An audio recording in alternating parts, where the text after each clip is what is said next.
जय हिंद मेरे प्यारे दोस्तों। अगर आप लोग भी आरआरबी एनटीपीसी ग्रेजुएशन लेवल की तैयारी कर रहे हो तो ये वीडियो बिल्कुल आप लोगों के लिए बनी हुई है।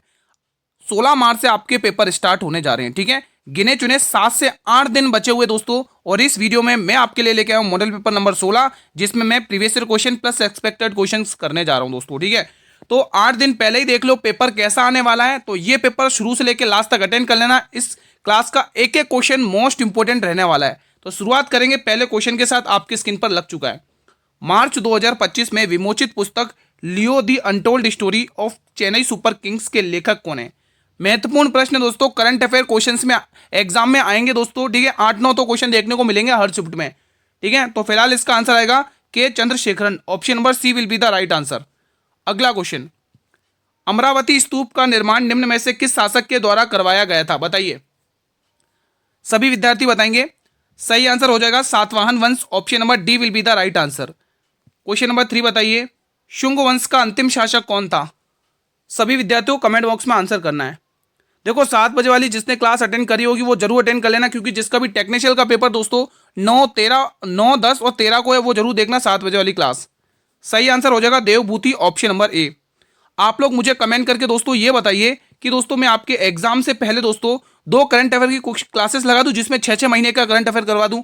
आप लोग सभी कमेंट करेंगे तो आपकी डिमांड पूरी की जाएगी दोस्तों। सभी के कमेंट्स आने चाहिए, ठीक है। सभी कमेंट्स करेंगे तो वो करंट अफेयर की क्लासेस में लगा दूंगा दोस्तों, 6-6 महीने की 2 क्लासेस, ठीक है, मंथ के करंट अफेयर के।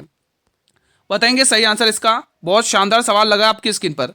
यदि एक संख्या के 2/3 के 10% का 40-80% 748 है, तो वो संख्या ज्ञात करनी है। शानदार और कैलकुलेटिव लग रहा है क्वेश्चन, लेकिन सॉल्व करेंगे बहुत ही बेहतरीन क्वेश्चन है। देखो एक संख्या वो हमें नहीं पता है, इसका हमें 2/3 बोला है। 2/3 का 10%, 10% की फ्रैक्शन वैल्यू 1/10 होती है। कितनी होती है? 1/10।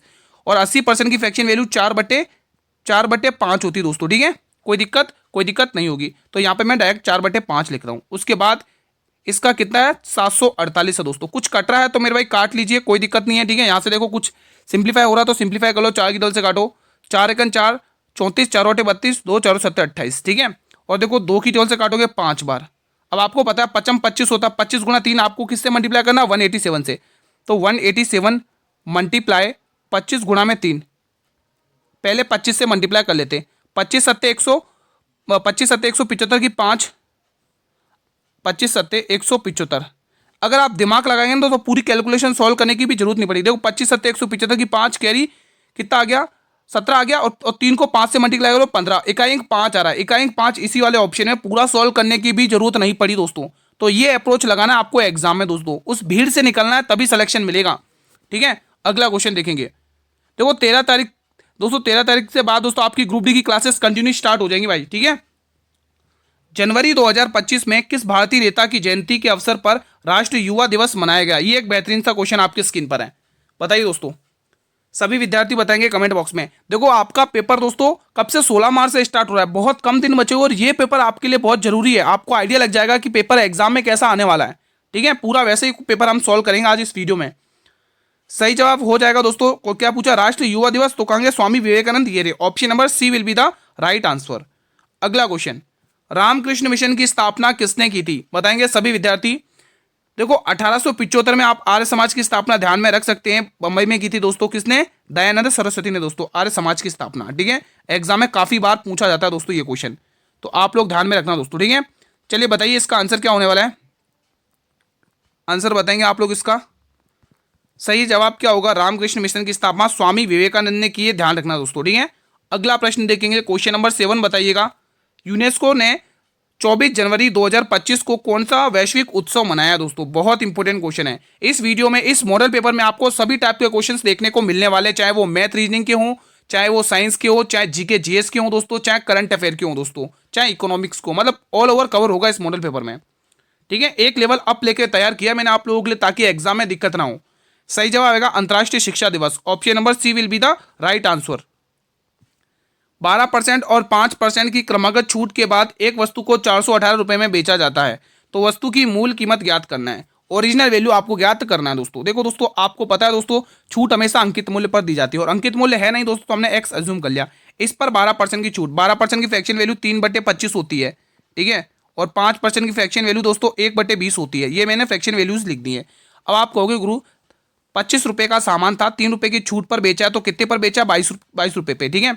उसके बाद आप कहोगे ग्रुप ₹20 का सामान था, उसके ₹1 की छूट यानी ₹19 पे सामान को बेचा है, और यहाँ पर क्या दे रखा है? 418। अब 418 को काटने के लिए 22 और 19 में एक ऐसा नंबर छुपा हुआ जो इस पूरे 418 को पूरा पूरा काटेगा, तो बिल्कुल 19 से ही हम करते हैं, इसको काटते हैं। 19 दूनी 38, 3 19 दूनी 38, और 22 से ये 22 गया। 25 गुणा 20 तो आपको पता ही है, 25 गुणा 20 तो आपको पता ही है 500 होता है। कोई डाउट? कोई डाउट नहीं है। निम्न में से कौन सी गुफाएं अपने ऊपर कोट किले के लिए प्रसिद्ध हैं दोस्तों? ये इंपॉर्टेंट क्वेश्चन है दोस्तों, बताइए इसका सही जवाब क्या होने वाला है। मेरे भाई अगर सेशन पसंद आए तो सेशन को लाइक कर लेना, और ज़्यादा से ज़्यादा स्टूडेंट तक इस वीडियो को शेयर करना, ताकि उन्हें भी पता चल जाए ये क्लास डेली अपने निर्धारित समय 8 बजे आती है दोस्तों, ठीक है। इसमें सही जवाब क्या हो जाएगा? सही जवाब हो जाएगा जूनागढ़ गुफाएं, ऑप्शन नंबर सी। अगला क्वेश्चन देखेंगे आप लोग, कौन सा हिल स्टेशन नीलगिरी पहाड़ियों में स्थित है? बताइए, महत्वपूर्ण प्रश्न है ये। तो आप लोग कहोगे Ooty station, option number A. जनगणना 2011 के अनुसार भारत की साक्षरता दर क्या थी दोस्तों? बेहतरीन और इंपॉर्टेंट क्वेश्चन है। यहां पर मैं 2 क्वेश्चन बताऊंगा, पहले आंसर टिक कर लो, 74.04%, ठीक है। यहां से एग्जामिनर सबसे पहले आपको पूछेगा पुरुष साक्षरता दर बताइए, फिर दूसरा क्वेश्चन पूछेगा आप इसमें से महिला साक्षरता दर बताइए। ये 2 क्वेश्चन तो 100% पूछता ही है दोस्तों, ठीक है, जनगणना वाले टॉपिक से। तो पुरुष साक्षरता दर थी 82.14%, ठीक है, 82.14%, और जो महिला साक्षरता दर थी 65.46%। तो ये डाटा आपको ध्यान में रखना है, ऑप्शन ए को टिक कर लेना है। निम्न में से किसे भारत का इस्पात शहर कहा जाता है? बताएंगे आप लोग कमेंट बॉक्स में क्या आंसर होने वाला है इस प्रश्न के लिए। अगर आप जमशेदपुर टिक कर रहे हो तो जवाब बिल्कुल सही है। अगला क्वेश्चन देखने जा रहे हैं, स्क्रीन पर आ चुका है। अल्जीरिया आधिकारिक तौर पर न्यू डेवलपमेंट बैंक का सदस्य कब बना? मोस्ट इंपोर्टेंट क्वेश्चन है भाई, 3 स्टार वाला क्वेश्चन है। बताइए दोस्तों, सभी विद्यार्थियों को कमेंट बॉक्स में आंसर टिक करना है। जो भी मेरे भाई ऑप्शन नंबर ए मई 2025 टिक कर रहे हैं उनका जवाब बिल्कुल सही है। एक और शानदार सा क्वेश्चन आपकी स्क्रीन पर है। 4 अक्षर युग्मों समूह में से 3 एक निश्चित तरीके से समान है और एक भिन्न है, मतलब असमान को पहचानिए, मतलब जो भिन्न है उसी को पहचानना दोस्तों, जो सबसे डिफरेंट है उसी ग्रुप को पहचानना है। 13 से 15 यहाँ पर आप देख पा रहे होंगे +2 देखने को मिल रहा है। 17 से 19 +2 देखने को मिल रहा है। 15 से 12 15 से 12 यहाँ पर दोस्तों माइनस देखने को मिला है। 15 से 12 -3, ठीक है। और यहाँ पर देखो 19 से 21 यानी +2। तो आप देख पा रहे होंगे कौन सा इसमें से डिफरेंट है, ऑप्शन नंबर सी इसमें से अलग है, क्योंकि इसमें -3 हो रहा है। अगला प्रश्न एक और शानदार सा क्वेश्चन है, कंप्यूटर का क्वेश्चन है दोस्तों, ठीक है।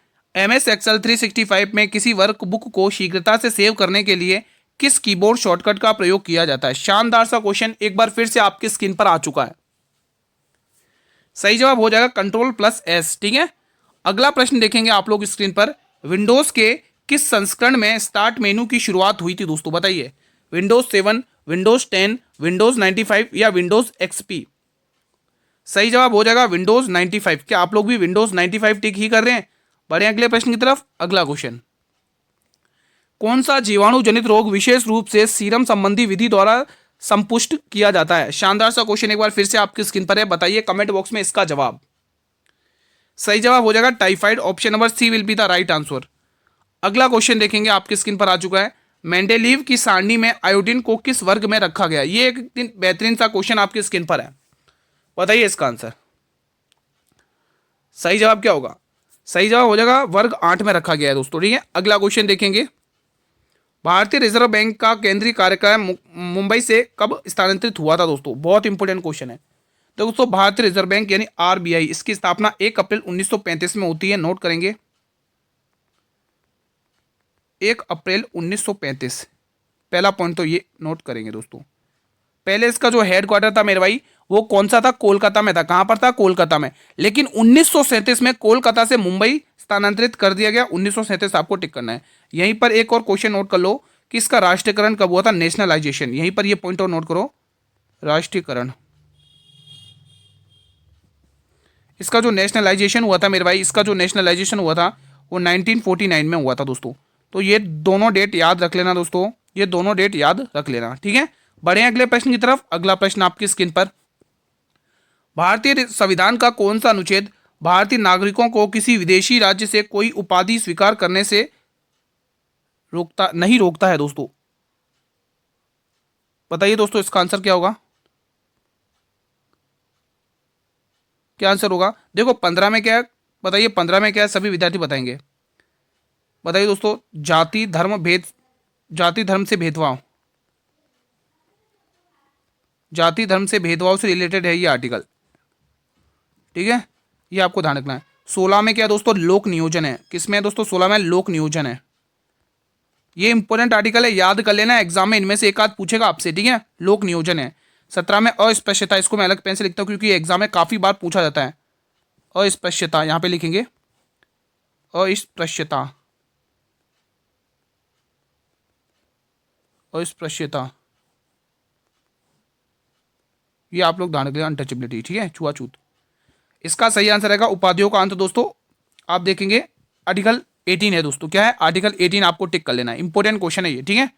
अगला प्रश्न देखेंगे, आप लोगों की स्क्रीन पर आ चुका है। क्वेश्चन कह रहा है भारतीय संविधान की 11वीं अनुसूची में पंचायतों के लिए कितने कार्यात्मक मद सूचीबद्ध किए गए? दोस्तों 11वीं अनुसूची किस संशोधन के तहत जोड़ी गई थी? दोस्तों 73वें संशोधन के तहत इसको दर्जा दिया गया था। 73वां संशोधन, 73वां संशोधन, 73वां अमेंडमेंट, ठीक है, ये याद रखना आप लोगों को, ठीक है। और इसमें कुल कितने 29 विषय हैं, कितने विषय? 29। और पंचायत का गठन दोस्तों अनुच्छेद किस में होता? अनुच्छेद 40, अनुच्छेद 40 इसका गठन होता पंचायतों का, अनुच्छेद 40, ये आप लोग ध्यान रखेंगे, अनुच्छेद 40, इसी के तहत दोस्तों पंचायतों का गठन होता है, ये आप लोग ध्यान में रखेंगे, ठीक है। अगला प्रश्न, क्वेश्चन नंबर 22 कह रहा है भारत का कुल अक्षांश विस्तार लगभग कितना है? दोस्तों गलती मत करना, उसने लगभग में पूछा है, बताएंगे सही जवाब कितना होगा। तो लगभग 30 डिग्री है, ऑप्शन नंबर बी। अगला प्रश्न, नर्मदा नदी के उत्तर में स्थित क्षेत्र को क्या कहा जाता है मेरे भाई? नर्मदा नदी दोस्तों कहां से निकलती है? दोस्तों बताइए कमेंट बॉक्स में, इंपॉर्टेंट और महत्वपूर्ण प्रश्न है भाई। ये कहां से निकलती है? अमरकंटक की पहाड़ियां, अमरकंटक की पहाड़ियां, ये नदी कहां से निकलती है? अमरकंटक पहाड़ियों से निकलती है। और अपना जल कहां पर विसर्जित करती, कहां पर ले जाती है अपना जल? दोस्तों अरब सागर में, अरब सागर, अरब सागर में अपना जल ले जाती है, ठीक है। फिलहाल इस प्रश्न का, और इस नदी पर दोस्तों कौन से जलप्रपात देखने को मिलते हैं? दोस्तों धुआंधार और कपिलधारा जलप्रपात, क्या ध्यान रखोगे? धुआंधार और कपिलधारा जलप्रपात यहाँ पर देखने को मिलते हैं। और इसके जो क्षेत्र को कहा जाता है वो मध्य उच्च भूभाग कहा जाता है। क्या कहा जाता है? मध्य उच्च भूभाग।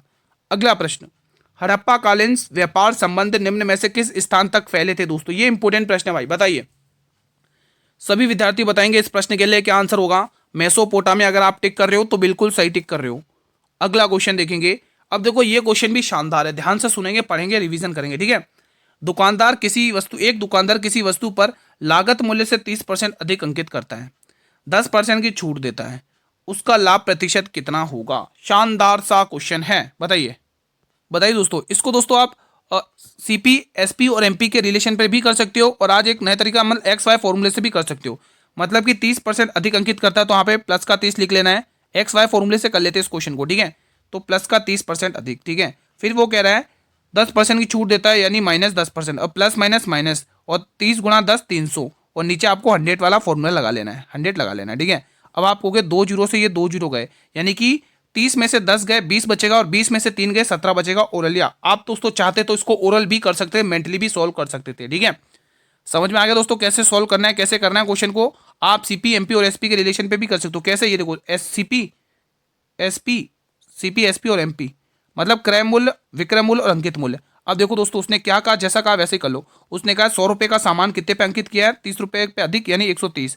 फिर वो कह रहा है 10% की छूट, छूट हमेशा अंकित मूल्य पर दी जाती है, तो 10% की छूट यानी सामान 90 पर बेचा है, ठीक है, बेचा है दोस्तों, ठीक है। 2 जीरो से ये 2 जीरो गए, ठीक है, और 13 नब्बे 117। अब भी आप देख सकते हो यहाँ पे कितने रुपए का लाभ, कितने परसेंट का लाभ हो रहा है? 17% का। तो आप ऐसे भी निकाल सकते हो और एक्स वाई फॉर्मूले से भी निकाल सकते हो, दोनों ही तरीके मैंने बता दिए, जो सूटेबल लगे उससे कर लेना। अब एकदम शानदार सा क्वेश्चन है, एबीसी किसी कार्य को 3, 18 और 9 दिनों में पूरा कर सकते हैं। एक साथ काम करते हुए वे उसी कार्य का दुगना कार्य, देखो यहाँ पे एक लाइन बोली, दुगना कार्य करने में कितने दिन का समय लेंगे? दोस्तों दिन में पूछा, हाँ कितने दिन का समय लेंगे। पहला, ए किसी कार्य को 3 दिन में कर रहा है, बी इसी कार्य को 18 दिन में कर रहा है, और जो सी है वो इसी कार्य को 9 दिन में कर रहा है। तो इनसे कटने वाला नंबर मेरे भाई, इनसे कटने वाला नंबर मेरे भाई क्या होगा? तो इनसे कटने वाला नंबर 18 होगा। तो एक की क्षमता पता चल गई, 6 दिन में काम को निपटा रहा है, ये 1 दिन में काम को निपटा रहा है, और ये निपटा रहा है 2 दिन में काम को निपटा रहा है। तो तीनों की क्षमताएं कितनी हो गई? 6 और 3 9 हो गई है। अब इस कार का दुगुना करना है, 18 का दुगुना करना है, 18 का दुगुना कितना होगा 36, और तीनों की क्षमता कितनी 9, तो वो इस काम को 4 दिन में निपटा देंगे। कितने दिन में? 4 दिन में निपटा देंगे, ऑप्शन नंबर बी। अगला प्रश्न देखेंगे आप लोग, कुषाण शासक कनिष्क किस धर्म के संरक्षक थे? बताइए दोस्तों, इंपॉर्टेंट है, क्या होगा इसका आंसर? तो जितने भी स्टूडेंट बौद्ध धर्म टिक कर रहे हैं उनका जवाब बिल्कुल सही है। अगला प्रश्न देखेंगे, बुद्ध के अवशेष निम्न में से किस बौद्ध संरचना के अंदर पाए जाते हैं? दोस्तों इंपॉर्टेंट क्वेश्चन है, बताइए। देखो आंसर आप लोगों को कमेंट बॉक्स में करना है, और आप सभी से रिक्वेस्ट है, अगर चैनल पर पहली बार विजिट कर रहे हो तो चैनल को सब्सक्राइब कर लो, बेल नोटिफिकेशन बेल को प्रेस कर लो, ताकि अपकमिंग वीडियोस का नोटिफिकेशन यूट्यूब आपको सबसे पहले प्रोवाइड करे। सही जवाब स्तूप हो जाएगा, ऑप्शन नंबर ए। अगला प्रश्न देखेंगे, स्क्रीन पर आ चुका है। कथक उत्तर भारत का एक प्रमुख नृत्य है, मुख्य रूप से किस राज्य से संबंधित है? इंपॉर्टेंट क्वेश्चन है भाई, बताइए। देखो असम का सत्रिया नृत्य, ध्यान रखना काफी बार पूछा जाता है, बहुत चर्चित रहता है ये नृत्य, ठीक है, सत्रिया नृत्य। इसका सही जवाब क्या होगा? इसका सही जवाब एकमात्र उत्तर भारत का शास्त्रीय नृत्य कथक दोस्तों, ठीक है, ये कथक है। कथकली केरल का है, मोहिनीअट्टम भी केरल का है, ठीक है, ध्यान रखेंगे। गरबा जो यूनेस्को की अमूर्त सांस्कृतिक विरासत सूची में शामिल है, किस राज्य से है दोस्तों? बताइए। इंपॉर्टेंट और महत्वपूर्ण प्रश्न आपकी स्क्रीन पर आ चुका है। तो गरबा दोस्तों गुजरात का है, ध्यान रखेंगे, बहुत ही महत्वपूर्ण प्रश्न था। ये बताइए, जनवरी 2025 में किस फिल्म निर्माता को सत्यजीत रे लाइफ टाइम अचीवमेंट पुरस्कार से सम्मानित किया गया है? ये एक बेहतरीन सा क्वेश्चन आपके स्क्रीन पर है। रमेश सिप्पी, अर्पणा सेन, श्याम बेनेगल या अनुराग कश्यप? बताइए इसका आंसर। तो जो भी ऑप्शन दोस्तों पी वाला टिक कर अर्पणा सेन, उनका जवाब बिल्कुल सही है। अगला क्वेश्चन, अब ये क्वेश्चन ध्यान से पढ़ेंगे, शानदार सा क्वेश्चन है। एक व्यक्ति ने 12,160 रुपए में एसी खरीदी है और परिवहन पर 340 रुपए खर्च किए। यदि उसने 12,875 रुपए में बेचा है तो लाभ प्रतिशत ज्ञात करना है। मेरे भाई अल्टीमेट क्वेश्चन है दोस्तों। पहले तो आप यहाँ पे टोटल सीपी निकालो दोस्तों, टोटल सीपी का मतलब कुल क्रय मूल्य निकालो, कुल क्रय मूल्य टोटल सीपी, ठीक है, कॉस्ट प्राइस। देखो 12,160 रुपए में तो भाई एसी खरीदा था, अब उस पर परिवहन के दौरान कुछ खर्चा और कर दिया उसने 360 रुपए का, 340 रुपए का, तो टोटल सीपी यहाँ से पता चल जाएगा 160 और 340 500, यानी 12,500 रुपए। तो टोटल सीपी आ चुका है 12,500 रुपए। कितना आ गया? 12,500, ये सीपी आ चुका है। अब यहीं पर उसने बेचा कितने पे है दोस्तों? इसे बेचा है 12,875 रुपए में, ठीक है। अब आप देख पा रहे होंगे दोस्तों, यहाँ पे आप देख पा रहे होंगे 375 रुपए का प्रॉफिट हो चुका है, ठीक है, 375 रुपए का उसको क्या हुआ है? प्रॉफिट हुआ है। किसके ऊपर हुआ? 12,500 पर। तो अगले पेज पर कर लेते हैं। 375 का प्रॉफिट हुआ है 12,500 पर, ठीक है। और आपको पूछा क्या है? प्रतिशत में वैल्यू पूछी है दोस्तों, ठीक है। आप इन 2 जीरो से इन 2 जीरो हटाओगे, ये इसका 3 गुना है। कितने गुना है? 3 गुना। तो यहाँ पे 3% का प्रॉफिट हो चुका है। कितने परसेंट का प्रॉफिट हो चुका है?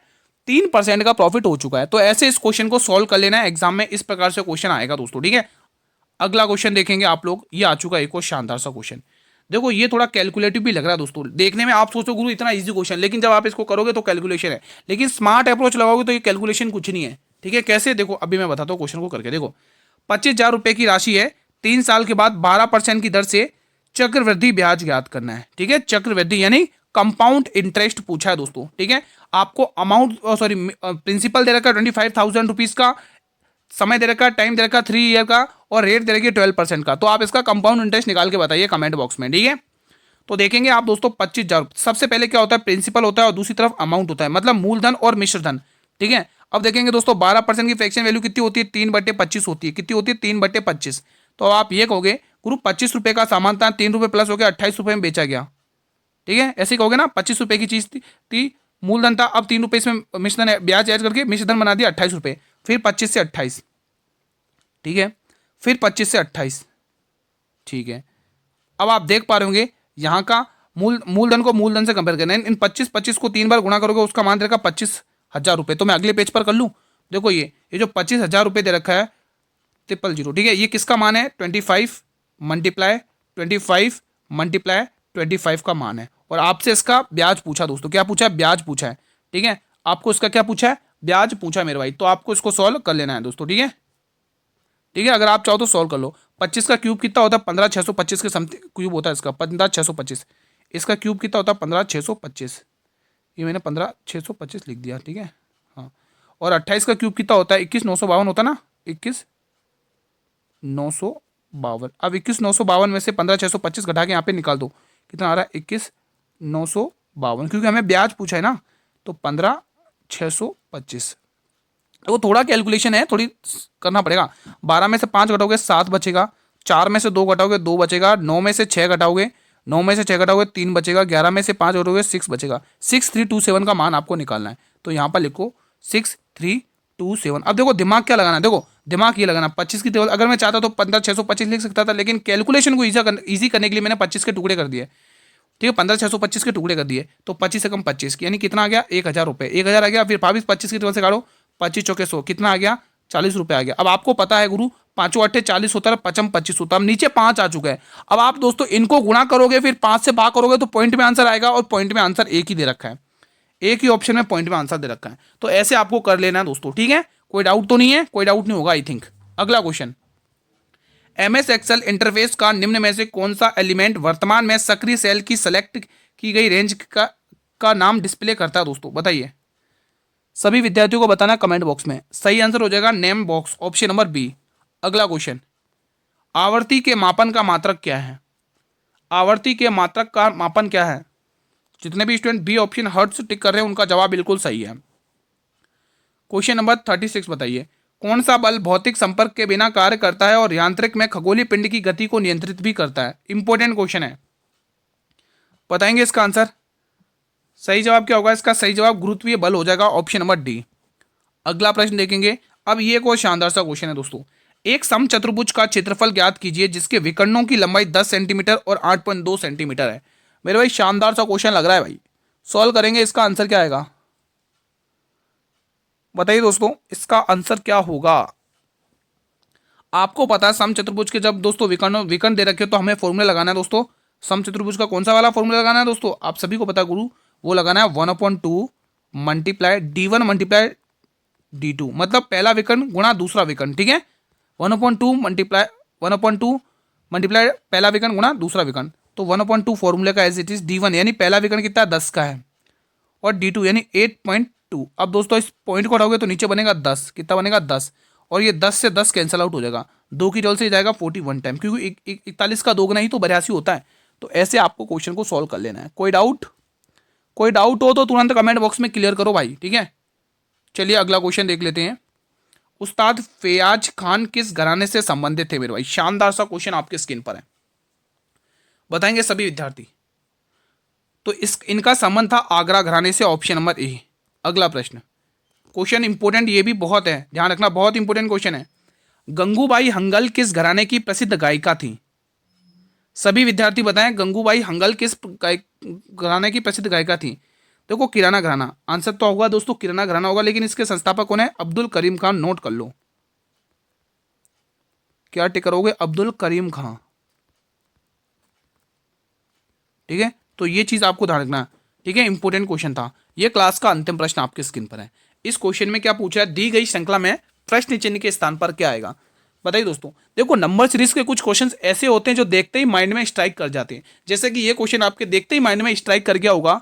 क्या स्ट्राइक कर रहा है कि गुरु ये 2 का स्क्वायर है, किसका स्क्वायर है मेरे भाई? 2 का स्क्वायर है। आप कहोगे गुरु ये 3 का स्क्वायर है, किसका स्क्वायर है? ये 3 का स्क्वायर है, किसका? 3 का। आप कहोगे गुरु ये 4 का स्क्वायर है, फिर आप कहोगे ये 5 का स्क्वायर है, ऑप्शन नंबर बी आ चुका है। आप कहोगे गुरु ये 6 का स्क्वायर है, फिर आप कहोगे इसके आगे का नंबर आएगा 7 का स्क्वायर, और 7 का स्क्वायर ऑप्शन नंबर बी में दे रखा है। किसी को कोई डाउट है क्या? कोई डाउट नहीं होना चाहिए। फिलहाल आज का सेशन में यहीं पर वाइंड अप करता हूं। बताइए कैसा रहा आप लोगों का रिवीजन, कितने क्वेश्चन आपसे बने दोस्तों इसमें से 40 में से? ईमानदारी से कमेंट बॉक्स में बता दें दोस्तों, ठीक है। पढ़ना स्टार्ट कर दो मेरे भाई, पढ़ना स्टार्ट कर दो। 7 से 8 दिन बचे हुए आप लोगों के पास, 7 से 8 दिन।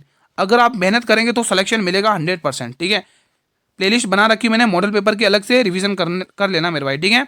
वीडियो पसंद आई तो वीडियो को लाइक कर लेना। आप सभी से रिक्वेस्ट है मेरे भाई, ज़्यादा स्टूडेंट तक शेयर करो। फेसबुक, व्हाट्सअप, टेलीग्राम, इंस्टाग्राम, जिस भी प्लेटफॉर्म तक रीच है मेरे भाई, ज़्यादा स्टूडेंट तक शेयर करो, ताकि उन्हें भी रिवीजन के लिए क्लास पता चल जाए कि कितने टाइम पर आती है, ताकि वो भी रिवीजन करें और अच्छे से सिलेक्शन ले सकें दोस्तों, ठीक है।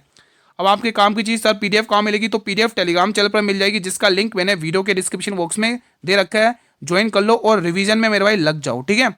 अगर आप लोग दोस्तों पहली बार चैनल पर विजिट कर रहे हो तो चैनल को सब्सक्राइब करके रख लो, बेल नोटिफिकेशन बेल को प्रेस कर लो, ताकि मेरी अपकमिंग वीडियोस का नोटिफिकेशन यूट्यूब सबसे पहले आपको ही प्रोवाइड करे। मिलेंगे नेक्स्ट मॉडल पेपर में। जय हिंद, जय भारत।